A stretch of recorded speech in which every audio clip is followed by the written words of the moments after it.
नमस्कार, आप देख रहे हैं 4 पीएम और मैं हूं आपके साथ निधि तिवारी। लगता है ऐसा कि राजनीति में भी पतझड़ का मौसम आ गया है। तेज हवाओं के साथ नेता भी जो है वो पत्तों की तरह गिरने लगे हैं। अब नीतीश कुमार की तरह ही जयंत चौधरी की पलटी मारने की खबर आ रही है कि जयंत चौधरी पलटी मारने वाले हैं। कल रात जो है वो आज तक पर अंजना ओम कश्यप ने ये ब्रेकिंग न्यूज चलाई, जिसके बाद से ही हंगामा मच गया है। जो जयंत चौधरी के समर्थक हैं या जो सपा के समर्थक है, वो भी ये जानना चाहते हैं कि जयंत चौधरी आखिर किस तरफ है और आखिर इस तरह की खबरें क्यों चलाई जा रही है। तो पहले मैं आपको ये खबरें भी दिखा देती हूँ, आप देख लीजिए अपनी स्क्रीन पर। ब्रेकिंग न्यूज है कि जयंत चौधरी के साथ बीजेपी की डील पक्की। आगे लिखा है कि बीजेपी ने 4 सीटें आरएलडी को दिया ऑफर। ये सूत्रों के हवाले से खबर चलाई जा रही है और यूपी में लोकसभा की 7 जो 4 सीटें हैं वो आरएलडी को दी जाएंगी। इस तरह की खबरें जो है वो लगातार चलाई जा रही है। अब इन खबरों में कितनी सच्चाई है और क्या सच में जयंत चौधरी पलटी मारने वाले हैं, इन सभी चीजों पर हम बात करेंगे और इस चर्चा में हमारे साथ संजय शर्मा सर जुड़े हुए हैं। सर, स्वागत है आपका। तो सर, आपको क्या जी लगता अनिल है जी, कि जिस तरह नमस्कार। की खबरें चलाई जा रही हैं लगातार जयंत चौधरी को लेकर कि वो बीजेपी में जाने वाले हैं, इसमें कितनी सच्चाई है? देखिए निधि जी, मुझे तो विधानसभा का चुनाव याद आ रहा है। विधानसभा चुनाव में बिल्कुल ऐसी ही खबरें चलाई जा रही थी कि आज जयंत चौधरी गए दिल्ली, उन्हें मंत्री बनाने की बात हो गई है, उन्हें राज्यसभा भेजा जा रहा है, इतने टिकट फाइनल हो गए हैं। आज अमित शाह के संग मीटिंग हुई और जयंत चौधरी चुप्पी साध गए थे, कोई उनकी प्रतिक्रिया नहीं आ रही थी। तो जब प्रतिक्रिया नहीं आई तो 5-6 दिन लोगों ने समझ लिया कि जयंत चौधरी अब तो चले गए। उसके बाद जयंत चौधरी ने एक बयान दिया, बड़ा चर्चित बयान दिया था कि मैं कोई चवन्नी हूँ, जो उछल के दूसरी तरफ चले जाऊँगा। और उसके बाद जयंत चौधरी अखिलेश यादव के साथ आ गए थे। लेकिन 7 दिन तक वो खामोश रहे थे। बिल्कुल इतिहास खुद को दोहरा रहा है। मैं देख रहा था 24 जनवरी के बाद से उन्होंने कोई ट्वीट नहीं किया है। ट्विटर पे गायब हो गए हैं। लेकिन दूसरी तरफ वो जो उनकी पार्टी है वो लगातार भारतीय जनता पार्टी पर हमला कर रही है। कल भी उन्होंने भारतीय जनता पार्टी पे लोकदल के ट्विटर अकाउंट में देखेंगी तो हमला किया था। तो जयंत चले गए या नहीं चले गए, एक कहावत कही जाती है जाटों के लिए कि जाट मारा तब जानिए जब 13वीं हो जाए। और कुछ लोग तो कह रहे हैं 13वीं नहीं, और पूरे साल भर का जो कार्यक्रम होता है तब हो जाए। तो जयंत चौधरी जाएंगे या नहीं जाएंगे ये तो मैं अभी कहने की स्थिति में नहीं हूँ। लेकिन हाँ, कुछ राजनीतिक समीकरण मैं समझा देता हूँ आपको, जो पश्चिमी उत्तर प्रदेश में हैं। दरअसल 7 सीटों में बात ये हुई थी कि जब अखिलेश यादव ने 7 सीटें दी थी और सबसे पहले 4 पीएम ने ही वो ब्रेकिंग खबर चलाई थी। हम ही लोगों ने ट्वीट किया था कि समाजवादी पार्टी ने 7 सीटें दे दी हैं जयंत चौधरी को। उन 7 सीटों में बात ये हुई थी कि 3 या 4 सीटों पे कैंडिडेट समाजवादी पार्टी के होते, सिंबल जयंत का होता। और पिछली बार आपको याद होगा कैराना बड़ा प्रतिष्ठित चुनाव था। कैराना का पूरी भारतीय जनता पार्टी ने जान लगा दी थी। और वो प्रत्याशी सपा के थे, सिंबल भली जयंत का हो। तो ऐसी जगह पे बात चल रही थी कि भाई आपके कैंडिडेट हमारे होंगे, सिंबल आपका होगा, आप सीट ले लीजिए। उसमें मुजफ्फरनगर भी शामिल थी, बिजनौर भी शामिल थी। तो जो जयंत के कुछ करीबी लोग हैं, उनका मानना ये है कि जो पश्चिमी उत्तर प्रदेश की हालात है, उसमें 40% जाट अभी भी भारतीय जनता पार्टी के साथ है। वो कितने नाराज हो, लेकिन वो बीजेपी को वोट करते आए हैं 40%। बचे 60% जो किसान आंदोलन से नाराज हैं, जो महिला खिलाड़ियों के व्यवहार से नाराज हैं कि उनके संग बहुत शोषण हुआ। तो भारतीय जनता पार्टी समझ रही थी कि अगर ये 60% भी जयंत की वजह से इस गठबंधन में चले जाते हैं, सपा कांग्रेस में चले जाते हैं, तो फर्क पड़ जाएगा।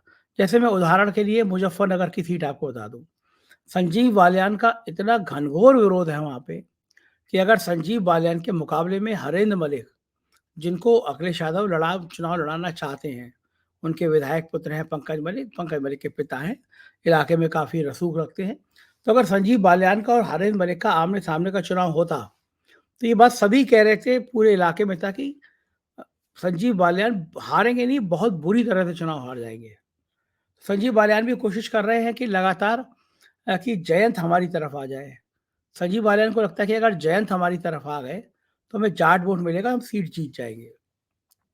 तो ये हालात हैं, वोटों की राजनीति है। और निधि जी, एक बात और इम्पोर्टेंट बात है कि विधानसभा चुनाव में अखिलेश को इस गठबंधन से बहुत ज़्यादा कुछ हासिल नहीं हुआ था। पश्चिमी उत्तर प्रदेश, जिससे ये उम्मीद लग रही थी कि भई जाट नाराज है और उसके बाद में जयंत हैं, बहुत बड़ी जीत आ जाएगी। लेकिन पश्चिमी उत्तर प्रदेश में ये गठबंधन बहुत ज़्यादा काम किया नहीं था। तो लोग कहते हैं कि जो 2013 का मुजफ्फरनगर दंगा हुआ था उसकी वजह से जाट में और अल्पसंख्यक समुदाय में एक दूरी है, लेकिन अल्पसंख्यक समुदाय के जो आरोपी थे इस दंगे के, वो तो दोनों जयंत के साथ ही हैं। तीसरा, जयंत भी थोड़ा हिचकते इसलिए हैं कि भारतीय जनता पार्टी वो समुद्र है जिसमें जो नदियाँ मिली हैं, वो नदियाँ खत्म हो गई हैं। या दूसरे शब्दों में कहूँ, भारतीय जनता पार्टी पहले अपने सहयोगियों को बर्बाद करती है, तब अपना धरातल बनाती है। आप उदाहरण के देख लीजिए, महाराष्ट्र में शिवसेना को उन्होंने तबाह कर दिया, बिहार में नीतीश बाबू समाप्ति के कगार पर है। इसीलिए अकाली दल जैसी लोगों ने भी उनसे नाता तोड़ दिया। तो जयंत के संग पहली बार भी ये प्रपोजल था कि भाई आप हमारे संग विलय कर लो पार्टी में। लेकिन जयंत जानते थे कि अगर पार्टी में विलय हो गया तो हमें कुछ मिलेगा नहीं। इसलिए अच्छा है कि भारतीय जनता पार्टी के साथ अगर हम 3-4 सीटें भी लड़ते हैं तो हम शायद जीत सकते हैं, 4 हमारे एमपी हो सकते हैं। लेकिन 4 एमपी होंगे और सीटें कम पड़ेंगी तो उनकी कोई वैल्यू होती नहीं है। तो मेरे जानकारी में अभी फैसला नहीं हुआ है, नेगोशिएशन चल रहा है। और एक बड़ी बात ये भी है कि कांग्रेस जो देरी कर रही है, वो भी एक बड़ी वजह बन गई जयंत के पाला बदलने की खबरों का। निधि। जी, बिल्कुल, लेकिन सर उनके समर्थक भी चिंता में हैं और कांग्रेस जो है उनके प्रवक्ता हैं सुरेंद्र राजपूत, उन्होंने कहा है कि वो जो है कोई चवन्नी नहीं है जो पलट जाए। और लेकिन जयंत चौधरी को नहीं लगता आपको कि तुरंत ही इस बात का खंडन कर देना चाहिए, क्योंकि अखिलेश यादव के साथ पहले ही डील पक्की हो चुकी है। अगर ऐसा हुआ होता कि सीटें ना बटी होती तो बात अलग होती, लेकिन अब उन्हें खंडन करना नहीं चाहिए। मुझे मिले थे जयंत, मैंने उनसे हँसते हुए पूछा था कुछ दिन पहले। मैंने कहा ये विधानसभा चुनाव में आपने जो किया, ये क्यों करते हैं आप? इतने दिन पहले आपने तो सस्पेंड बना के रखा। तो उन्होंने मुझसे बहुत अच्छी बात कही। बोले कि संजय जी, राजनीति में नेता को चर्चा चाहिए होती है। तो जितने दिन मैं सस्पेंस बना के रखूँगा मैं, उतने दिन चर्चा होगी। तो ज़ाहिर है कि अगर जयंत को जाना भी है या नहीं भी जाना है, दोनों स्थितियों में अब अगले 5-6 दिनों तक जब तक कोई फैसला नहीं आ जाता, तब तक जयंत के नाम की चर्चा होती रहेगी कि जयंत चले गए, जयंत नहीं गए, अब जयंत ने ये किया। तो किसी भी राजनीतिक दल को या नेता को पर्चे खर्चे की बहुत ज़रूरत होती है और पर्चे खर्चे के अलावा चर्चा की बहुत ज़रूरत होती है।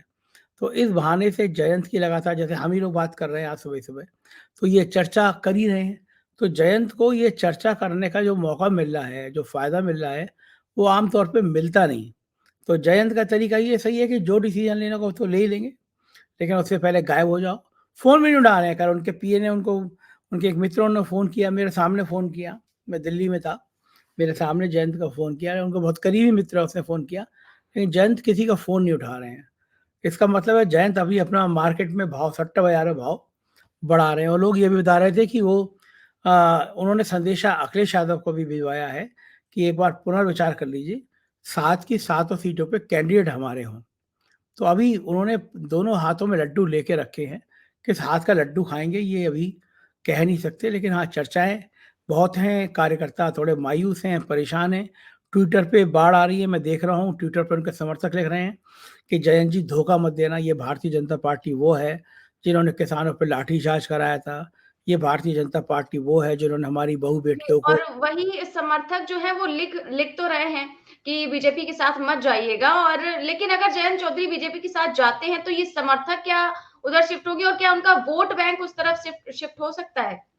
ये एक बड़ी बात है निधि की, जो 50% मैंने कहा ना, 40% जाट तो हैं ही बीजेपी के साथ। लेकिन एक बड़ा तबका जाट समुदाय का इसलिए बीजेपी के खिलाफ है क्योंकि वो आहत है।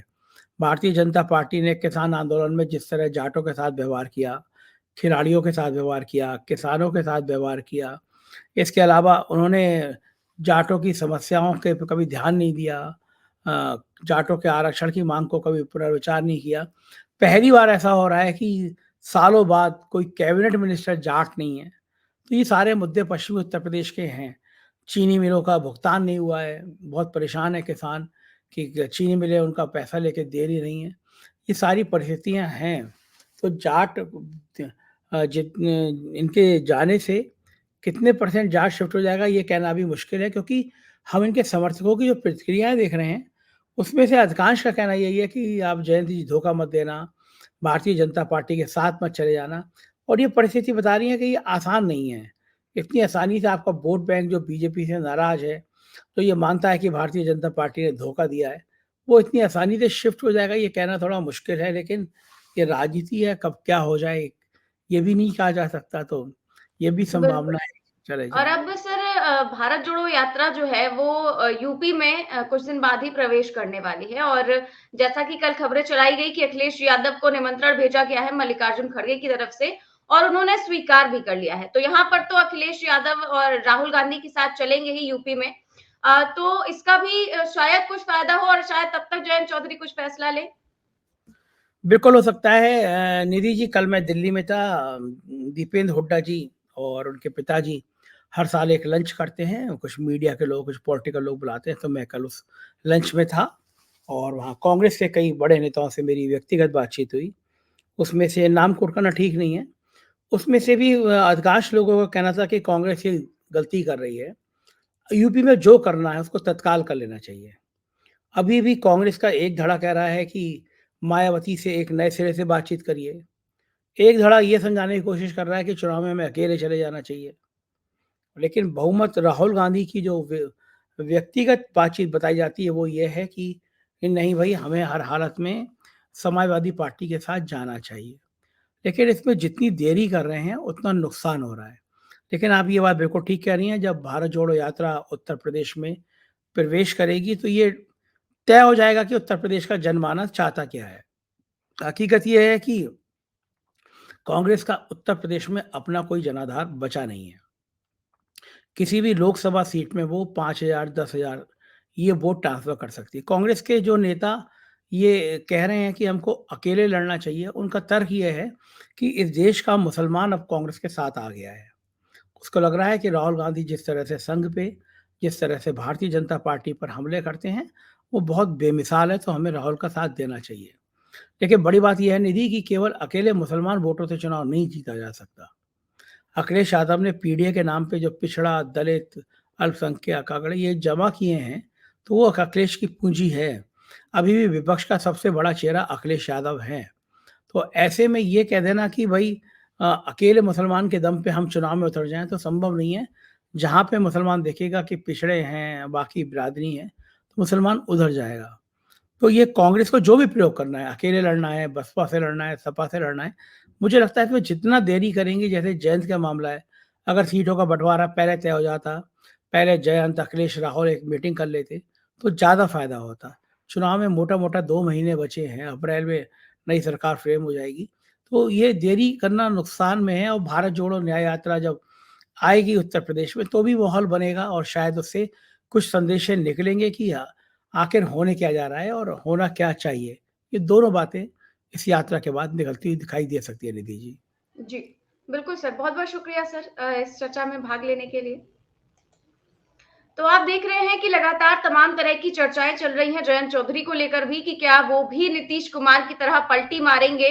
क्योंकि इस बार जो यूपी का चुनाव है उसको लेकर कई सारी खबरें जो है वो निकल कर सामने आ रही हैं। उम्मीद है आपको ये चर्चा पसंद आई होगी। कैसी लगी हमें कमेंट बॉक्स में ज़रूर बताएँ। साथ ही साथ चैनल को सब्सक्राइब करें और जॉइन भी करें। नमस्कार।